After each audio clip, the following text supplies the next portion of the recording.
School B நாங்க school B plan use பண்றோம். அது ரொம்பவே நல்லா இருக்கு.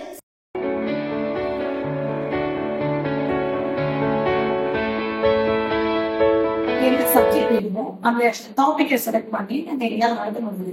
நிறைய இருக்குது, கலர்ஃபுல்லா இருக்கு, அழகா எக்ஸ்பிளைன் பண்ணுங்க. சின்ன சின்ன டாபிக்ஸ் எடுத்து எக்ஸ்பிளைன் பண்ணுவாங்க. ஒவ்வொரு டாபிக்லயும் எக்ஸசைஸ் கொடுத்துருக்காங்க, ப்ராக்டிஸ் பண்ணி கொடுத்துருக்காங்க. பசங்க ரொம்பவே என்ஜாய் பண்ணுவாங்க. அதுலயும் பாத்தீங்கன்னா அந்த வீடியோஸ் முடிஞ்ச பிறகு பிராக்டிஸ் செஷன் இருக்கு.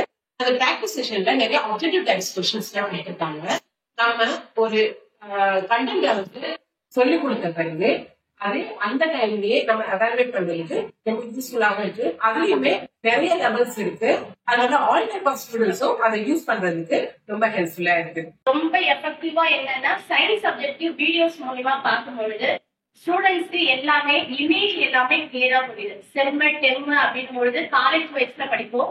இங்க அவங்களுக்கு இமேஜ் வந்து நிறைய கிளியரா புரியுது. செம்ம டெம் அந்த இமேஜஸ் எல்லாம் கிளியரா தெரியுறதுனால, டிஜிட்டல் போர்டுல இருக்கிற பேனல்ல நல்லா கிளியரா தெரியுறதுனால ஸ்டூடெண்ட்ஸ்க்கு நிறைய இன்டராக்ட் பண்ணவும், லேர்ன் பண்ணவும், விஷுவலா பார்க்கும் பொழுது நிறைய அப்சர்வ் பண்ணவும் ஈஸியா இருக்கு.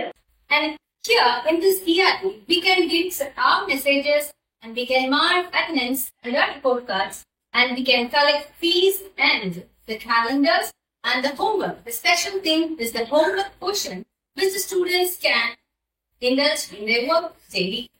நாங்க ரைட்டிங் போர்டு யூஸ் பண்றோம். ரைட்டிங் போர்டு வந்து நல்லா கலர் கலரா எழுதுறதுனால பசங்களுக்கு ரொம்ப எளிமையா இருக்கு, ரொம்ப இன்ட்ரெஸ்டா கவனிக்கிறாங்க.